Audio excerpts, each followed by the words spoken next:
So you guys invested in learning the coin roll. I'm happy you did. This has gotten me a lot of mileage. So here's how it works. There are some secrets besides what it just looks like.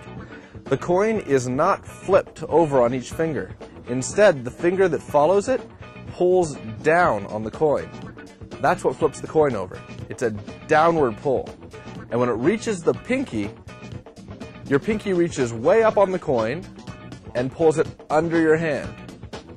Your thumb catches it, and it goes back up. That's repeated over and over again. So remember, it's a downward thrust on top of it. Pinky grabs deep on the coin, pulls it down, and it goes back around on your thumb. Now when you're resting on your thumb, it's not resting flat on this part of your thumb. It's resting against the side. The reason it's doing that is it's much easier to prop it up onto your finger from there. Then you start those downward pulls, pinky grabs low, and it goes back around. Now there's some keys to doing this. It helps if you move your hand around the coin. Now, provided the coin's moving, but if you move your hand around the coin while it's moving, it's much easier to do. I know that sounds bizarre, but that's really the case. Some other ideas for practicing this. Grab a metronome. That's the little thing that goes like this and ticks. If you're going for speed, the idea behind it is you want to slowly speed up that metronome so that every time it clicks, your coin is hitting the side of your finger. So that'd be click, click, click. This is going to increase your speed.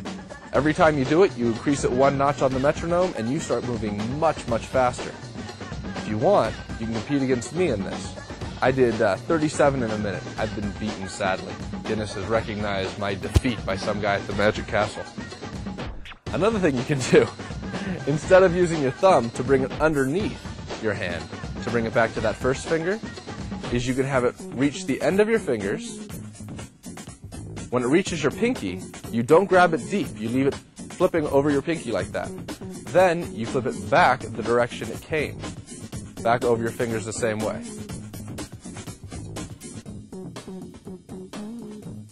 When picking a coin for the coin roll, size matters. If you get too small of a coin, it won't cover your finger.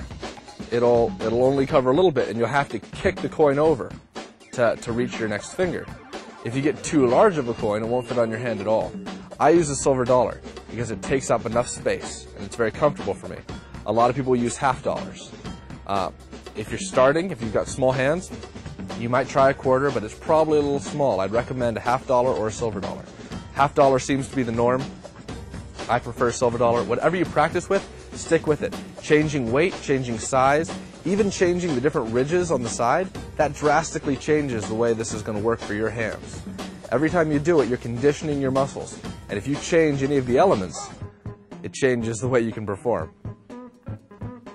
So, get a metronome, practice with hitting it on the beat every time you go around. Move your hand around the coin instead of having the coin move around your hand. And remember, you're pulling down on the coin. You're not pushing the coin up with your fingers. You're pulling down with the following finger. You can also do multiple coins. It takes a lot of work to do multiple coins. You might see Jeff McBride, he does 4. It can be done. It's going to take a lot of time and practice. But that is the coin roll. So why don't you just go and grab a coin and start rolling the coin. It's a party, yo. Get your friends involved. They'll go, oh my gosh, he's a master of sleight of hand. Or he has very bad time management skills and sits at home by himself a lot. Try it. You'll love it.